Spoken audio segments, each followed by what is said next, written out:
আমি জানি আপনারা সবাই ট্রাভেল করতে পছন্দ করেন, বিভিন্ন জায়গায় ঘুরতে পছন্দ করেন। তো আমি তো অবশ্যই পছন্দ করি। আপনারা যারা আমার ফ্রেন্ড লিস্টে আছেন, আমার বন্ধুদের মধ্যে অনেকেই অনেক ভালো করেই জানেন যে আমি একটু ভ্রমণ পিপাসু, একটু না অনেক বেশি ভ্রমণ পিপাসু। পারলে নিজের কিডনি বিক্রি করেও কোথাও আমি ঘুরতে যাই। হ্যাঁ, এই হচ্ছে আমার অবস্থা। তো আজকে 29শে সেপ্টেম্বরের 29 তারিখ, এই মাসটা শেষ হয়ে গেল। আমি এখন দাঁড়ায় আছি একটা অসাধারণ সুন্দর একটা প্লেসে। এখন বাজে সকাল 7:30। 7:30টার সময় দেখেন এখানে মেঘগুলো জমে গেছে। এই যে মেঘ জমে আছে দেখেন শহরের উপরে। এই শহরটার একাংশ দেখা যাচ্ছে। এই শহরটার নাম হচ্ছে শিলং।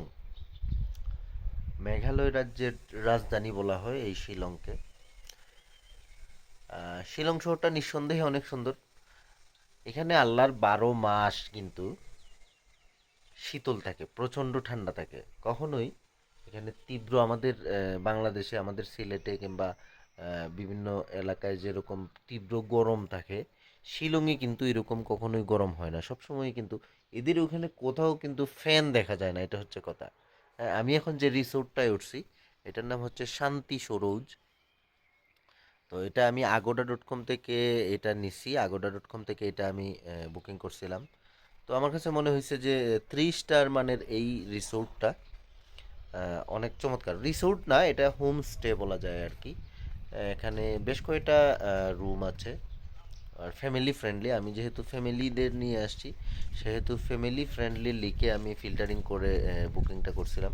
এই জন্য আমার কাছে এটা আসছে। এবং এখানে যে যাদের সাথে এখানে আমি এসে কথা বললাম, যারা রিসেপশনে ছিল, খুবই ভালো, খুবই ভালো, এত অমায়িক যেটা অস্বাভাবিক। আমাদের ব্যাগগুলো বয়ে বয়ে এনে দিল রিসিপশনে।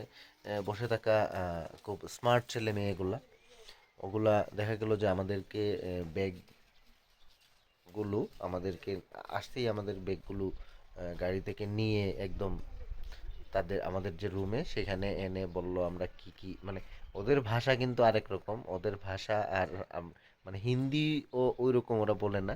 বাট আমি তো বুঝে নিই হিন্দি, বাংলা আর ইংলিশ তিনটার মাঝখান দিয়ে মেরে দিই, বুঝাই ফেলতে পারি যেখানেই যাই। এটা হচ্ছে কথা। ঠিক আছে তাইলে, ভালো থাকবেন।